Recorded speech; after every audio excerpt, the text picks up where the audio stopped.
The rain had been falling for hours. It was the kind of soft, steady rain that didn't rush you but slowly soaked into your bones. The kind that made streets glisten and lamps look warmer than they were. Inside her small apartment, Anna sat on the couch, knees drawn up, staring at the muted television. The sound was off. She wasn't watching. She wasn't even thinking about the movie playing. She was just there. It had been a long week. The kind of week where you feel like the world has been whispering behind your back, even if no one really is. Deadlines missed, promises broken, calls unanswered. She had smiled through interviews, nodded through meetings, laughed in places where she wanted to cry.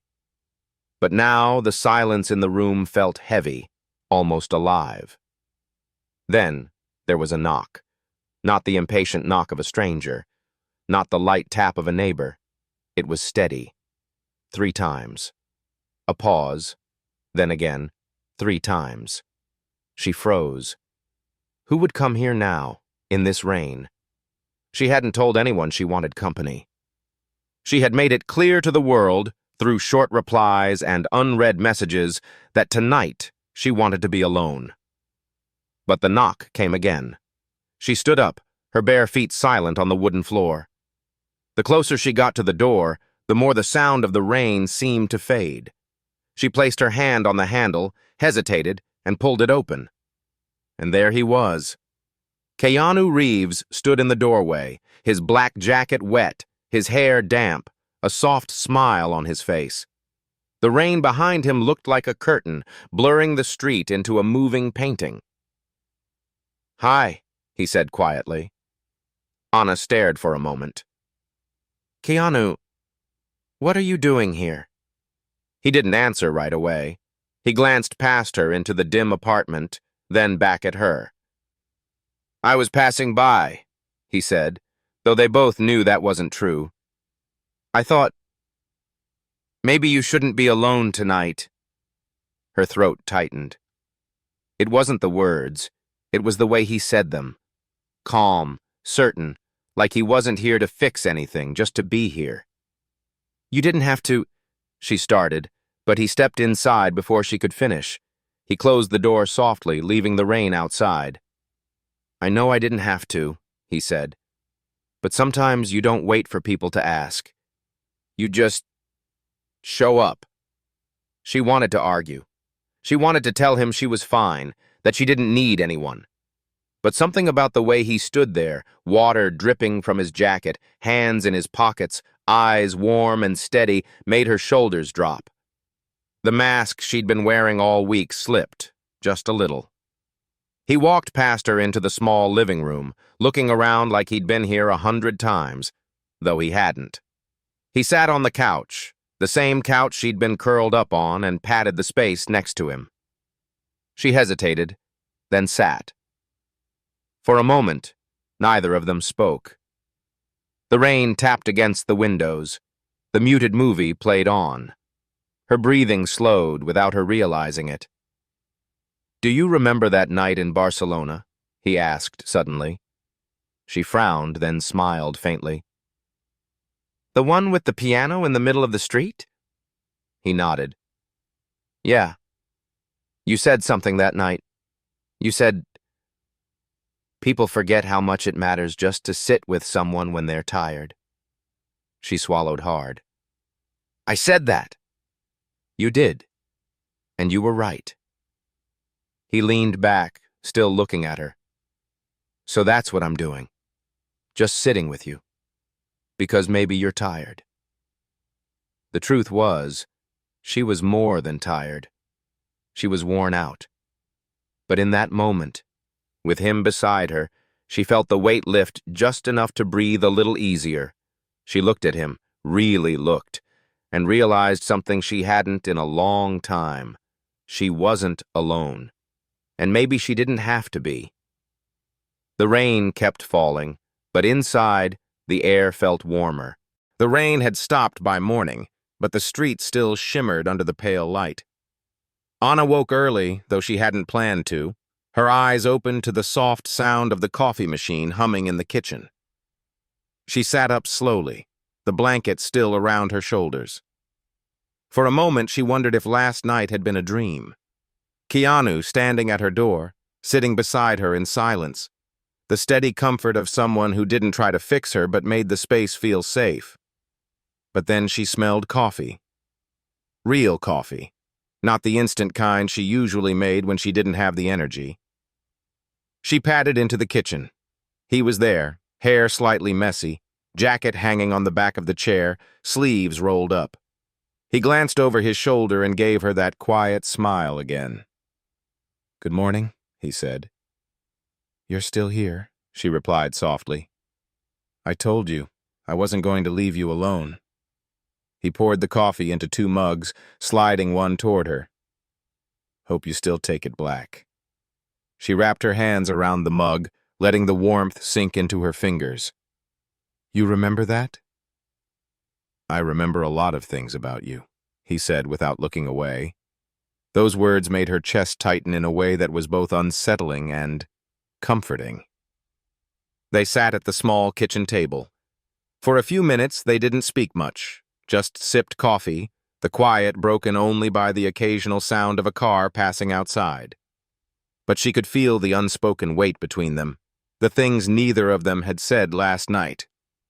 Finally, she set her cup down. "Why, Keanu?" He raised an eyebrow. "Why what?" "Why here? Why now? You could have called. You could have just sent a message." He leaned back, running a hand through his hair. "Because messages get ignored. Calls get delayed. Sometimes when someone you care about is fading a little, you just have to be there before they disappear into themselves." She looked away, blinking hard. "You make it sound like I'm disappearing." "I've seen it before," he said quietly. "The smile that's a little too practiced. The way you look at the ground when someone asks if you're okay. I've been there myself." She met his eyes, and for the first time she noticed the faint shadows under them, the way his voice softened when he spoke about his own silence. "So what now?" she asked, unsure if she wanted the answer. "Now," he said, standing up and reaching for his jacket. "We get out of here. Fresh air, sunlight, something different."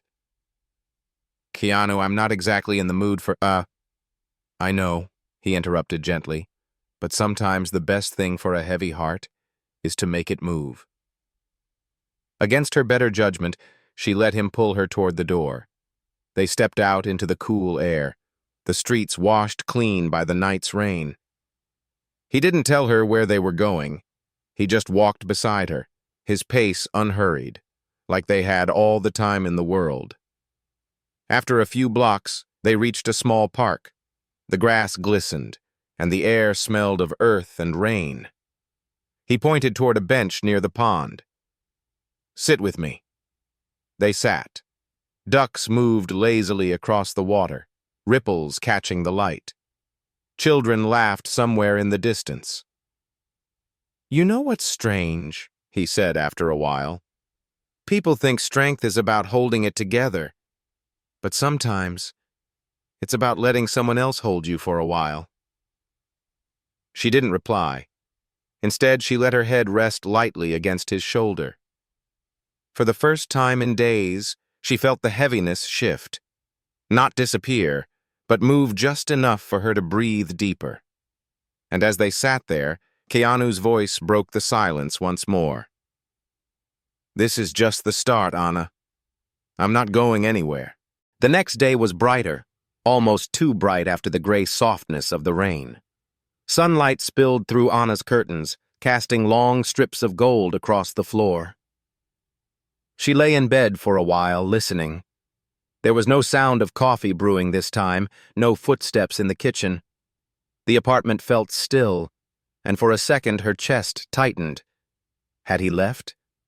She sat up quickly, the sudden thought of being alone again making her heart race. But then she saw a note on the nightstand. The handwriting was small, deliberate. Went for a run. Didn't want to wake you. Back soon. Her shoulders eased, and she let out a breath she hadn't realized she was holding. It surprised her how quickly she had grown used to his presence. When he returned, his hair was damp from sweat, and there was a paper bag in his hand. "Breakfast," he said simply, setting it down on the table. "The place on 5th Street you like." She blinked. "How do you even remember that?" "I told you about it once. Years ago." He shrugged, a hint of a smile on his lips. "You remember the people you care about, and the things that make them smile." They ate slowly, sunlight warming the room, but under the calm, Anna could feel something else, an unspoken tension, a quiet question lingering between them. After breakfast, Keanu stood by the window looking out at the city.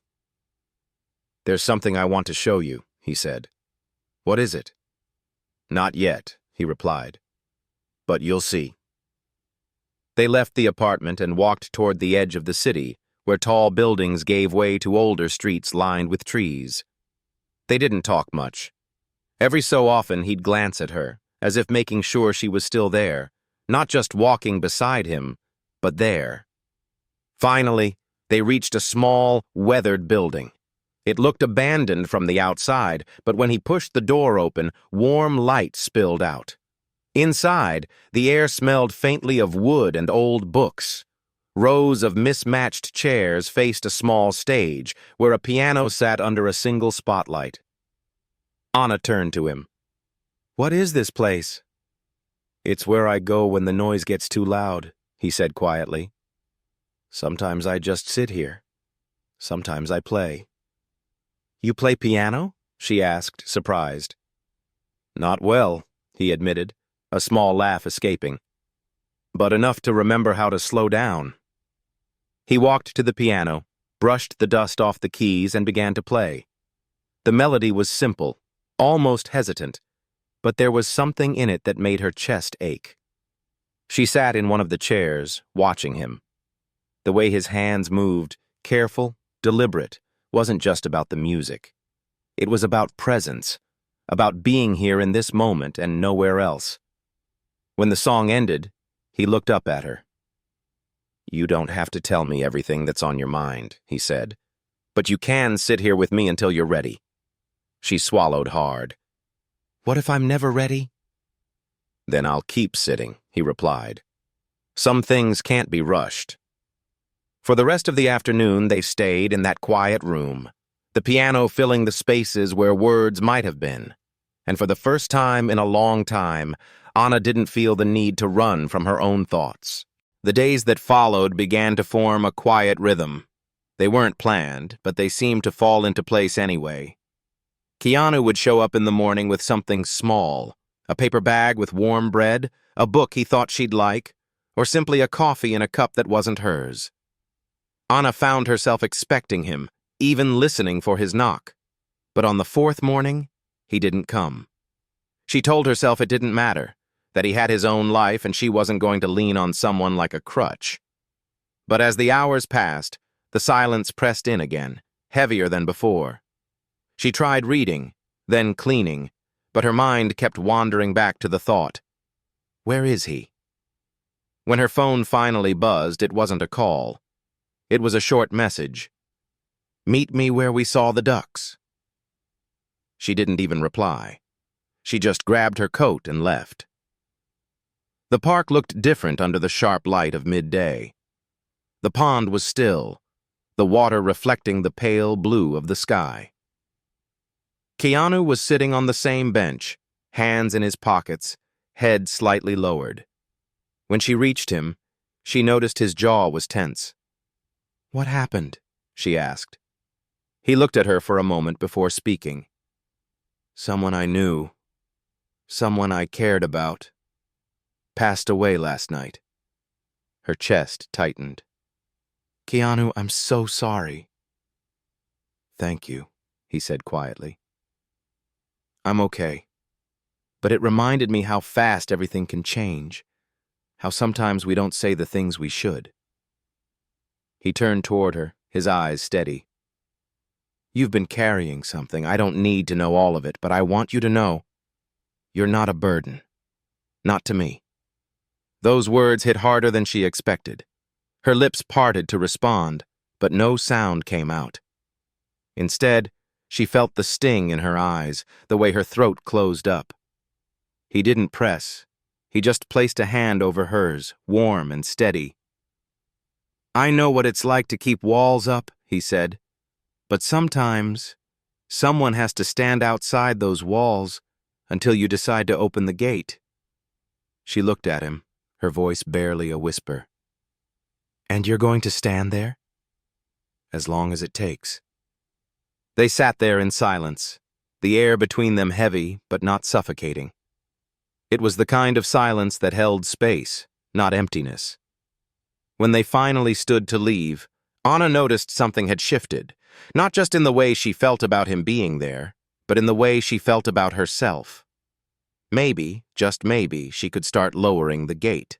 2 days later, the city was wrapped in a thin winter fog. Buildings looked softer, sounds felt muted, and even the air seemed to move slower. Anna sat at her kitchen table, staring at the steam rising from her tea. She had been thinking about what Keanu had said, about standing outside her walls until she opened the gate. Part of her wanted to let him in completely. Another part was still afraid. The knock came just before noon. It was the same steady rhythm she had come to know. When she opened the door, Keanu was standing there with a small cardboard box in his hands. "What's that?" she asked. "You'll see," he said, stepping inside. They sat on the floor as he opened the box. Inside were photographs, worn ticket stubs, a folded map, and a few postcards. "These are," she began. "Pieces," he finished for her. "Pieces of places I've been. Moments that stayed with me. I thought maybe we could trade." She frowned slightly. "Trade?" He handed her a photograph of a narrow street lit by lanterns. "You tell me a memory, I tell you one. No pressure, no rules. Just a little at a time." Anna picked up one of the postcards. It was from a small coastal town. The handwriting on the back was faded but still clear. She smiled faintly. "This is nice." "It's where I went when I felt lost," he said. "Stood on the pier for hours until the wind felt like it was pushing the heaviness out of me." For the next hour, they shared quietly. He told her about getting lost in Venice and finding the best pasta he'd ever eaten. She told him about a night in Madrid when she danced in the street until sunrise. But then she picked up an old train ticket from his box. "And this?" He hesitated. "That's from the day I left home after my father died. I didn't know where I was going, just that I had to move. Sometimes, moving is the only way to keep from falling apart." Her fingers tightened around the ticket. She didn't know why, but that moment felt like a thread connecting them. Two people who had both run from something at some point. Finally, she reached into the drawer by her table and pulled out a folded piece of paper. "Your turn," she said, handing it to him. He opened it slowly. It was a script page, marked with handwritten notes in the margins. "This was the first role I lost," she admitted. "I kept it to remind myself I could survive disappointment. I never showed it to anyone before." Keanu looked at her, his expression soft but serious. "Thank you for trusting me with this." The room was quiet for a moment, the fog outside curling around the windows. "You know," he said finally, "maybe we don't have to tear our walls down all at once. Maybe it's enough to open a small window." She smiled faintly. "And let a little light in." Exactly. A week later, the city felt different to her. It wasn't that the noise had gone away or that life had suddenly become easier. It was that something inside her had shifted. There was a steadiness she hadn't felt in months, like her feet were finally touching solid ground again. Keanu still came by, never announcing himself beyond that familiar three-knock rhythm. Sometimes they talked for hours. Other times, they just shared quiet spaces, walking through the park, sitting in cafes, reading in the same room without speaking. But that morning, when he arrived, there was something different in his eyes. "Come on," he said simply. "Where are we going?" "You'll see," he replied, the same way he had before. They drove out of the city, the streets turning into winding roads framed by tall trees. After nearly an hour, he pulled over near a hill that overlooked a wide stretch of coastline. The ocean spread out before them, endless and alive. "Why here?" she asked, stepping out into the crisp air. "Because it's the place I come to remind myself how small my troubles really are," he said. "And because I think you're ready." "Ready for what?" He looked at her for a long moment before answering.